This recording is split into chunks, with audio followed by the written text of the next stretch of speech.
So we're on chapter 11, page 98. Hatchet by Gary Paulsen.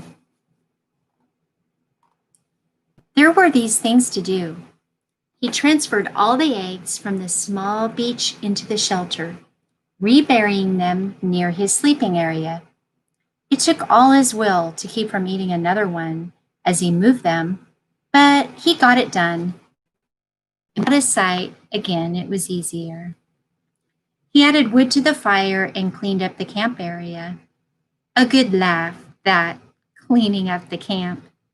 All he did was shake out his windbreaker and hang it in the sun to dry the berry juice that had soaked in it and smooth the sand where he slept. But it was a mental thing. He had gotten depressed thinking about how they hadn't found him yet. And when he was busy and had something to do, the depression seemed to leave. So there were things to do. With the camp squared away, he brought in more wood. He had decided to always have enough on hand for 3 days, and after spending one night with the fire for a friend, he knew what a staggering amount of wood it would take. He worked all through the morning at the wood, breaking down dead limbs and breaking or chopping them in smaller pieces, storing them neatly beneath the overhang. He stopped once to take a drink at the lake, and in his reflection, he saw that the swelling on his head was nearly gone. There was no pain there, so he assumed that had taken care of itself. His leg was also back to normal, although he had a small pattern of holes, roughly star-shaped, where the quills had nailed him. And while he was standing at the lake shore, taking stock, he noticed that his body was changing. He had never been fat, but he had been slightly heavy, with a little extra weight just above his belt at the sides. This was completely gone, and his stomach had caved in to the hunger, and the sun had cooked him past burning, so he was tanning. And with the smoke from the fire, his face was starting to look like leather. But perhaps more than his body was the change in his mind, or in the way he was becoming. We're on page 100 at the top. I am not the same, he thought. I see, I hear differently. He did not know when the change started, but it was there. When a sound came to him now, he didn't just hear it, but he knew he would know the sound. He would swing and look at it, a breaking twig, a movement of air, and knew the sound as if someone could move his mind back down the wave of sound to the source. He could know what the sound was before he quite realized he had heard it. And when he saw something, a bird moving, a wing inside a bush, or a ripple on the water, he would truly see that thing, not just notice it as he used to notice things in the city. He would see all parts of it, see the whole wing, the feathers, see the color of the feathers, see the bush, and the size and shape and color of its leaves.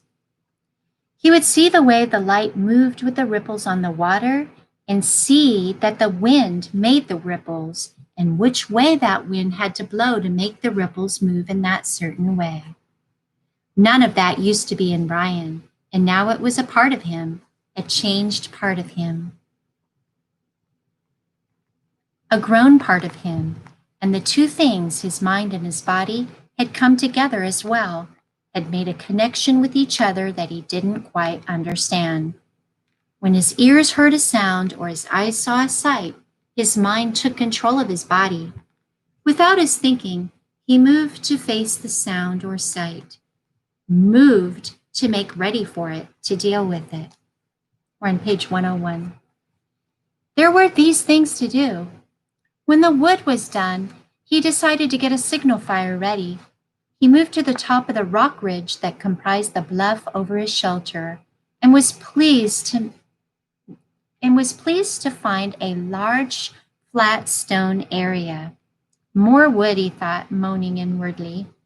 He went back to the fallen trees and found more dead limbs, carrying them up on the rock until he had made a bonfire. Initially, he had thought of making a signal fire every day, but he couldn't. He would never be able to keep the wood supply going.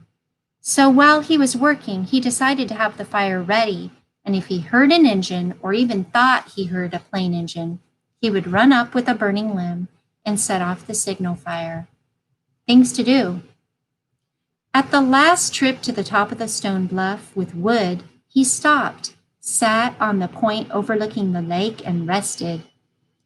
The lake lay before him, 20 or so feet below, and he had not seen it this way since he had come in with the plane. Remembering the crash, he had a moment of fear, a breath-tightening little rip of terror, but it passed, and he was quickly caught up in the beauty of the scenery. It was so incredibly beautiful that it was almost unreal. From his height, he could not just see the lake, but across part of the forest, a green carpet, and it was full of life. Page 102. Birds, insects. There was a constant hum and song. At the other end of the bottom of the L, there was another large rock sticking out over the water, and on top of the rock, a snaggly pine had somehow found food and grown, bent and gnarled. Sitting on one limb was a bluebird with a crest and sharp beak, a kingfisher. He thought of a picture he had once seen, which left the branch while he watched and dove into the water. It emerged a split part of a second later. In its mouth was a small fish, wiggling silver in the sun. It took the fish to a limb, juggled it twice, and swallowed it whole. Fish. Of course, he thought. There was fish in the lake, and they were food, and if a bird could do it. He scrambled down the side of the bluff and trotted to the edge of the lake, looking down into the water. Somehow it had never occurred to him to look inside the water, only at the surface. The sun was flashing back up into his eyes, and he moved off to the side and took his shoes off and waded out 15 feet. Then he turned and stood still with the sun on his back and studied the water again.